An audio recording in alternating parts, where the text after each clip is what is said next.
garoonka diyaaradaha gaar ahaan ee xerada ay degan yihiin ciidan ka tirsan kuwa AMISOM iyo safaaradaha qaar ka mid ah dalalka caalamka ee xalane ayaa lagu soo waramayaa in weerar ay ku qaadeen koox ka tirsan IS wararka ayaa waxay intaas ku darayaan in durba dagaalka qasaare hor leh ay ka soo baxayaan waxaan la sheegayaa in halkaas ay ku geeriyoodeen qaar ka tirsan ciidanka AMISOM ee xilliga dagaalku u bilaabanay ee shaqada ku jiray warar kale ayaa tilmaamaya iyagana in sidoo kale ay gubanayso kaalin shidaal oo ku taala gudaha garoonka diyaaradaha aadan cabdulle cismaan aadan cadde ilaa iyo hadda lama oga xogta saxda ah ee ku aadan weerarkan waxaan la maqlayaa ilaa iyo hadda rasaas xoog leh oo labada dhinac isweydaarsanayaan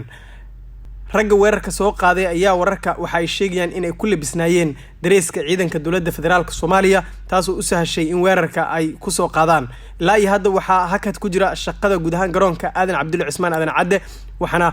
socda dadaalo kala duwan oo ay wadaan qaybaha kala duwan ee ciidamada dowladda federaalka Soomaaliya dagaalka hadda waxa lagu soo waramayaa inay ku soo bireen ciidanka sida gaarka u tababaran ee haramcad loo yaqaan ee dowladda federaalka Soomaaliya walina waxa socda dadaalo la doonayo in lagu soo afjaro weerarka waxaana ilaa iyo hadda la maqlayaa rasaas xoog leh oo laga maqlayo gudaha garoonka aadan cabdulle cismaan aadan cadde wixii ku soo kordha wararkan waxaad ka daawan kartaa boggeena Bilan Radio